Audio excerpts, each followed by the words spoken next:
Aloha, I'm Jim Mendoza, and we are back at the convention center where our colleague Billy V was all morning this morning to get an update with what's going on with the largest shelter space that we have here on Oahu. And joining me is Nikki Davison, and she is the shelter supervisor with the American Red Cross Hawaii chapter for this location here. Let's go back a couple of years to when you did this type of stuff before.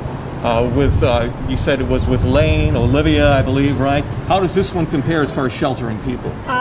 This is much bigger. I was in smaller locations before, but we're really lucky to have the convention center as a partner, along with the Hawaii Humane Society. We've got National Guard, we've got the Medical Reserve Corps, so there's a lot of people making it work out here today.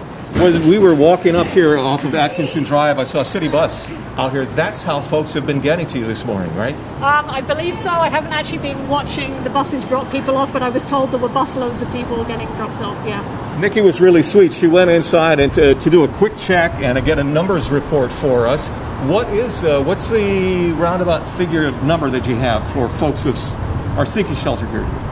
It's currently still a guesstimate, but we're thinking about 250, 300 right now, folks that have come in and registered to shelter.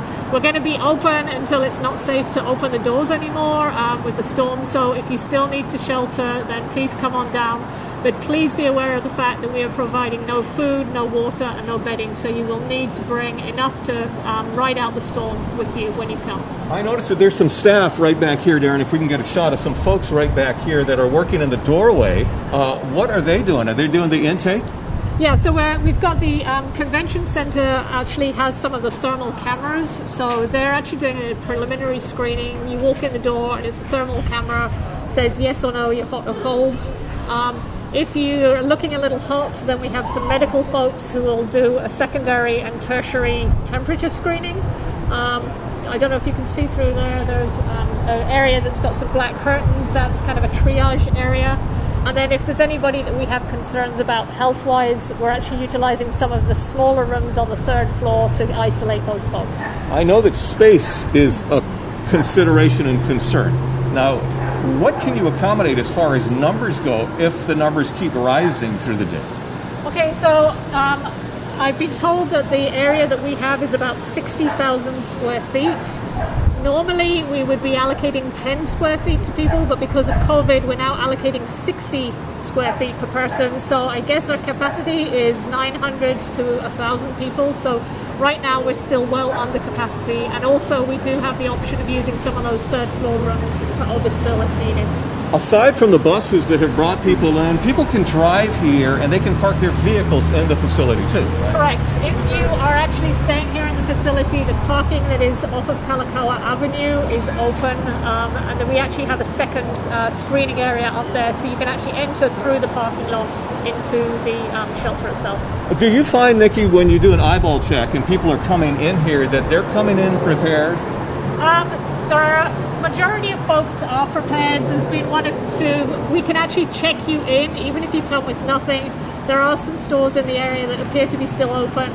We're giving you a wristband so that you can go out, grab yourself some kuhais, and then come back in without having to go through that whole screening process again. Okay, I gotcha. Well, you'll be out, you say you'll be here through the duration, however long you are needed. I'm hoping I might get a break once in a while, but probably, yeah, we'll be here until the shelter's closed. You know, the other thing that comes up every time we have an event is volunteer help. Are you adequately staffed from the Red Cross perspective in this shelter?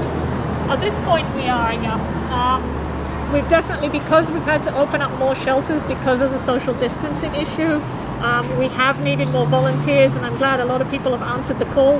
However, if you're still interested, there's a little bit of online training we can run you through real quick, and then talk to the volunteer coordinator, call in, and we're still more than happy to accept volunteers. That's a really good point. You know, what could they be expected to do if somebody sees this and they say, gee, I can help? What would they be expected to do? A lot of the what we do initially obviously is with the registration, and then after that it's really just making sure that everybody's needs are met, making sure everybody's comfortable, they know where stuff is, and they're just, everybody's safe. We're most interested in keeping you safe throughout the storm. Did you happen to hear that siren that went off a little while ago? Yeah, and about 300 phones inside went off at the same time. That kind of drives it home, doesn't it? Yeah. So I'm just hearing from other folks that we were initially thinking it was going to be 3 this afternoon that was going to hit, which is why we're jamming, trying to get people in earlier. But apparently now we're not in the crosshairs, I hear, until later this evening. So. You know, some people might see this and they say, oh my goodness, the convention center, that place is surrounded by glass. But this is fortified. I can't speak to that because I'm not part of the convention center, but I am assuming that it's been chosen because it will withstand a certain degree of wind, yes. Right. And certainly there are no windows in the actual dormitory area. Well, I should ask you what the mood of the people is inside, too, before I let you go. For the most part, they seem to be settling down, settling in, fairly happy with some place to sit out the storm. Nikki, thank you so much. We appreciate your time. I know you're busy. Thank you for taking some moments with us, okay? Okay, thank you. All right, this is Nikki Davison, and big shout out to her and her staff over here, her crew with the American Red Cross Hawaii chapter.